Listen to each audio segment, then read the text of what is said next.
Assalamualaikum warahmatullahi wabarakatuh. Alhamdulillah anak-anak, pada kesempatan hari ini kita bisa belajar lagi walaupun lewat luring. Walaupun lewat luring tidak mengurangi semangat kita untuk belajar ya. Kali ini Ustazah akan menceritakan lanjutan dari kemarin, yaitu hijrah Nabi Muhammad SAW ke kota Madinah. Hari ini Ustazah mau menceritakan tentang musyawarah kaum Quraisy di Darun Nadwa. Setelah kaum Quraisy Mekah mengetahui kepindahan kota Madinah, orang kafir Quraisy Mekah mengalami kebingungan. Mereka menyadari bahwa kota Madinah adalah tempat yang strategis dalam sektor perdagangan. Orang Quraisy Mekah tentu menyadari bahaya besar yang mengancam jika dakwah Islam bermarkas di Madinah atau kota Yasrib. Orang Quraisy mengetahui persis bagaimana kepribadian Rasulullah SAW yang sangat handal dalam mempengaruhi orang lain di samping kepemimpinannya dan kesempurnaan bimbingannya. Sementara para sahabat juga memiliki semangat yang membara, tunduk dan siap berkorban demi membela Rasulullah SAW.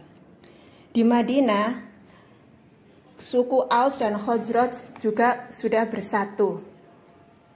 Karena itu, orang Quraisy segera berusaha untuk menyingkirkan bahaya tersebut.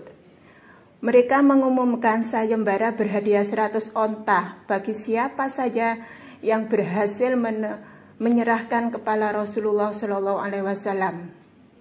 Karena mereka menganggap bahwa sumber bahaya selama ini adalah Rasulullah, tokoh sang pengibar bendera Islam. Pada hari Kamis tanggal 26 Safar tahun ke-13 kenabian, para pimpinan Quraisy berkumpul di Darun Nadwa.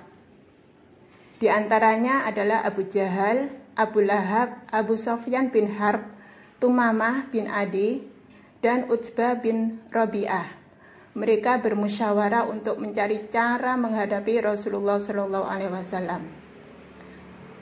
Pada waktu musyawarah itu, Abu Jahal bin Hisham mengusulkan untuk membunuh Rasulullah. Tetapi mereka tidak tahu cara apa yang harus ditempuh untuk membunuh Rasulullah SAW. Karena keluarga beliau tentu tidak akan tinggal diam. Mereka pasti akan membalas dengan membunuh salah seorang yang membunuhnya. Akhirnya diputuskan untuk membunuh Rasulullah adalah dengan cara setiap kabilah harus mengutus seorang pemuda pemberani yang akan melakukan pembunuhan bersama-sama. Untuk melaksanakan rencana tersebut, para pemuda kafir mengepung rumah Rasulullah. Mereka berjumlah 11. Di antara mereka adalah Abu Jahal bin Hisham, Al-Hakam bin Abil Arsh, Uqbah bin Abi Mu'aid, Umayyah bin Hilaf, Abu Lahab, dan Ubay bin Hilaf. Mereka berkumpul di depan rumah Rasulullah dan mereka yakin akan dapat membunuhnya. Rencana jahat itu akan dilaksanakan pada malam hari. Mereka terus berjaga menunggu saat telah ditentukan. Mereka mempunyai rencana anak-anakmu untuk membunuh Rasulullah. Tapi Allah juga mempunyai rencana yang lebih dahsyat. Akhirnya malaikat Jibril memberitahukan kepada Rasulullah rencana orang kafir yang akan membunuh Rasulullah itu. Seperti dalam surat Al-Anfal ayat 30. A'udzu billahi minasyaitonir rajim. Yamkuru bikal ladzina kafaru liyusbituka aw yaqtuluka aw yukhrijuk. Wa yamkuruna wa yamkurullah wallahu khairul makirin. Artinya, dan ingatlah ketika orang-orang kafir Quraisy memikirkan tipu daya terhadapmu Muhammad untuk menangkap dan memenjarakan atau membunuhmu atau mengusirmu, mereka membuat tipu daya dan Allah menggagalkan tipu daya itu. Allah adalah sebaik-baik pembalas tipu daya. Setelah Rasulullah tahu rencana orang-orang kafir Quraisy itu, kemudian Rasulullah diam-diam keluar dari rumahnya dan menyuruh Ali bin Abi Thalib supaya tidur di tempat tidur Rasulullah. Pada tengah malam Rasulullah keluar dari rumahnya sambil mengungut segam pasir dan menaburkan di atas kepala orang-orang yang mengepung rumahnya sambil membaca ayat Al-Quran ini. A'udzubillahi minasyaitonirrajim. Wa ja'alna min baini aydihim saddaw wa min khalfihim saddaw fa'aghshaynahum fahum la yubsirun.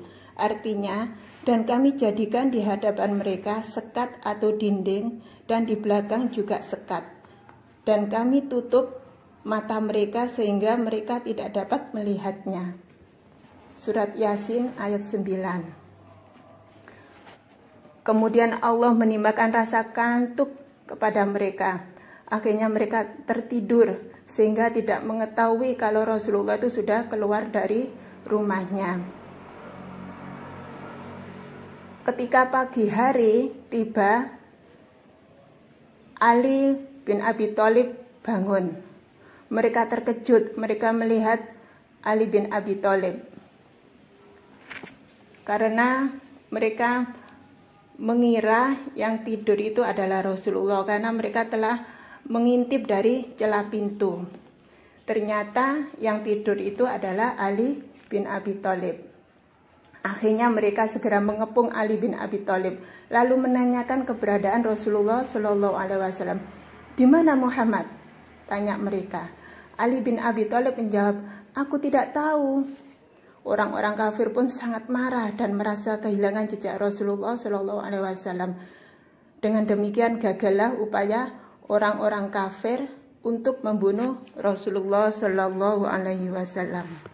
Rasulullah Shallallahu Alaihi Wasallam meninggalkan rumah pada malam hari tanggal 27 Safar tahun ke-13 kenabian. Kemudian menemui dan mengajak sahabatnya Abu Bakar untuk pergi hijrah. Abu Bakar meninggalkan rumah melalui pintu belakang. Mereka tergesa-gesa agar dapat meninggalkan Mekah sebelum pagi hari tiba untuk menghindari kejaran orang-orang Quraisy Mekah. Rasulullah Shallallahu Alaihi Wasallam tidak melewati jalur utama menuju kota Madinah yang mengarah ke utara, tetapi beliau mengambil jalur yang berbeda, yaitu jalur yang mengarah ke Yaman dari Mekah ke arah selatan. Rasulullah Shallallahu Alaihi Wasallam dan Abu Bakar pergi ke Madinah melalui arah selatan dalam rangka mengelabui kafir Quraisy. Beliau menempuh jalan tersebut sekitar 5 mil hingga tiba di sebuah gunung yang disebut Gunung Sur. Beliau mendaki hingga puncak gunung dan bersembunyi di dalam goa yang dikenal dengan Goa Sur. Setelah di dalam goa, karena goa itu sudah dibersihkan oleh Abu Bakar. Di Mekah, karena telah gagal membunuh Rasulullah Shallallahu Alaihi Wasallam, orang-orang Quraisy seperti kehilangan akal. Mereka marah dan menyeret Ali bin Abi Thalib ke Ka'bah. Di sana mereka memukuli Ali agar mau memberitahukan di mana Rasulullah Shallallahu Alaihi Wasallam bersembunyi. Akan tetapi mereka tidak mendapat keterangan apapun dari Ali. Tatkala tidak mampu mengorek keterangan sedikit pun dari Ali, mereka segera pergi ke rumah Abu Bakar. Mereka menggedor pintu rumahnya dan Asma binti Abu Bakar menemuinya di ambang pintu. Mana ayahmu? Tanya mereka. Demi Allah, aku tidak tahu di mana ayahku, jawabnya. Abu Jahal langsung mengangkat tangannya dan menampar Asma hingga anting-antingnya lepas. Mereka menggunakan segala cara untuk menemukan Rasulullah Shallallahu Alaihi Wasallam dan Abu Bakar. Mereka juga mengutus utusan ke segala penjuru kota dan menyediakan hadiah yang besar bagi yang dapat menangkap Rasulullah dan Abu Bakar atau menunjukkan tempat persembunyiannya. Di tepi jalur dari Mekah menuju kota lain ditempatkan beberapa orang yang berjaga dengan dibekali senjata.